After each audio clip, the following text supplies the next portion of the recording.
Assalamualaikum warahmatullahi wabarakatuh. Perkenalkan, nama saya Bunga Liswandila Putri. Saya dari 12 MIPA 5. Di sini saya sebagai pemateri 1 yang akan menjelaskan mengenai pola pembangunan semesta berencana dan juga kondisi awal ekonomi.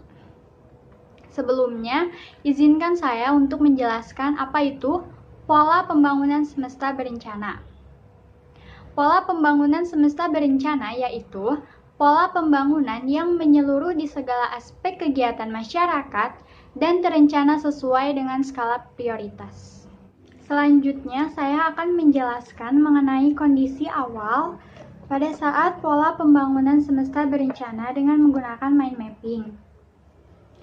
Pada masa pola pembangunan semesta berencana ini, demokrasi yang dipakai yaitu demokrasi terpimpin, di mana pada saat demokrasi terpimpin ini, kondisi ekonomi Indonesia sangatlah terpuruk karena terjadinya pemberontakan, sehingga untuk melakukan upaya dari ekonomi terpuruk ini, diadakannya sistem komando. Sistem komando yaitu di mana semua alat produksi dan juga distribusi yang vital harus dimiliki dan dikuasai oleh negara, atau minimal di bawah pengawasan negara. Sehingga bisa dikatakan jika pada tanggal 17 Agustus 1945 sebagai hari besar pertama negara Republik Indonesia, maka pada tanggal 1 Januari 1961 tercatat sebagai hari besar kedua di dalam sejarah negara Republik Indonesia.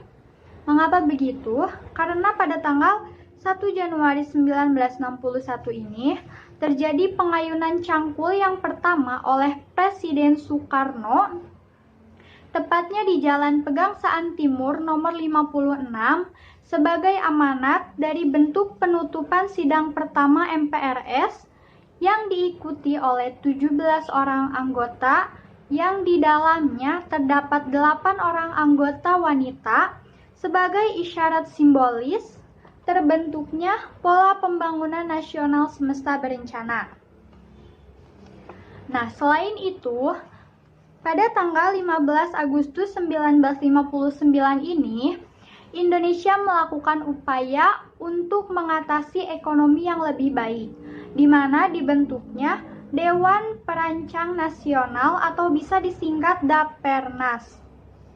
Sehingga bisa dikatakan pada tanggal 15 Agustus 1959 ini dikatakan bahwa ekonomi Indonesia sudahlah menjadi lebih baik.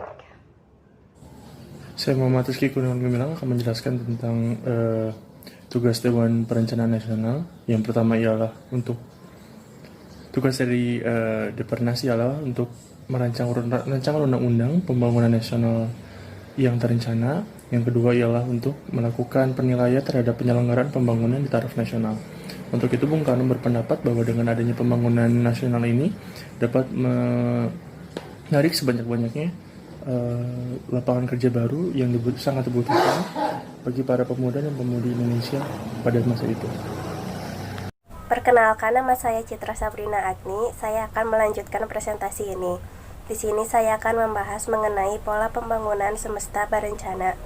Pemerintah melalui Dewan Perancang Nasional atau disingkat Depernas menyusun program kerjanya berupa pola pembangunan nasional yang disebut sebagai pola pembangunan semesta berencana dengan mempertimbangkan faktor pembiayaan dan waktu pelaksanaan pembangunan. Pola pembangunan semesta berencana ini terdiri atas blueprint tripola yang meliputi pola proyek pembangunan, pola penjelasan pembangunan, dan pola pembiayaan pembangunan. Pola Proyek Pembangunan Nasional Semesta Berencana tahap pertama dibuat untuk tahun 1961 sampai 1969. Proyek ini kemudian disetujui oleh MPRS pada tanggal 26 Juli 1960 dan diresmikan pelaksanaannya oleh Presiden Soekarno pada tanggal 1 Januari 1961. Perkenalkan, nama saya Mayora. Saya akan melanjutkan presentasi. Saya akan membahas pembangunan perekonomian yang harus diperbaiki pada pola pembangunan semesta berencana. Ada 3 yang harus diperbaiki dalam pola pengembangan ini. Yang pertama, Indonesia harus menciptakan sistem ekonomi sendiri agar masyarakat dan negara tetangga bisa melihat Indonesia sebuah negara yang mampu merdeka sendiri dan mampu berdiri sendiri. Yang kedua, Indonesia harus menciptakan sistem ekonomi nasional yang bersifat merakyat, tidak pro kepada kelompok tertentu. Ketiga, Indonesia melalui Depernas harus mampu menguasai atau mengatur bank-bank yang ada di Indonesia. Hal ini disebabkan agar Indonesia dapat menyebar mata uang mereka sendiri yang bernama ori dan menarik mata uang asing dari peredaran di masyarakat.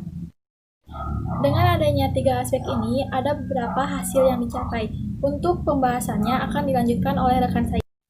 Perkenalkan, nama saya Rahmani. Di sini saya akan melanjutkan presentasi ini. Berdasarkan pola pembangunan yang sebelumnya sudah dibahas, Dewan Perancang Nasional memiliki konsep pembangunan selama 8 tahun. 3 tahun pertama untuk melakukan penelitian atau riset, dan 5 tahun berikutnya adalah masa pelaksanaan pembangunan nasional. Lalu selanjutnya menilai penyelenggaraan pembangunan. Yang pertama, hasil yang dicapai oleh Depernas dalam waktu 1 tahun adalah berhasil menyusun rancangan dasar Undang-Undang Pembangunan Nasional Sementara berencana tahapan tahun 1961 sampai dengan 1969 yang disetujui oleh MPRS atau Majelis Permusyawaratan Rakyat Sementara. 2. Mengenai masalah pembangunan, terutama mengenai perencanaan dan pembangunan proyek besar dalam bidang industri dan prasarana tidak dapat berjalan dengan lancar sesuai dengan harapan. Dan yang terakhir, pada tahun 1963, Dewan Perancang Nasional diganti namanya menjadi Badan Perancang Pembangunan Nasional yang dipimpin oleh Presiden Soekarno.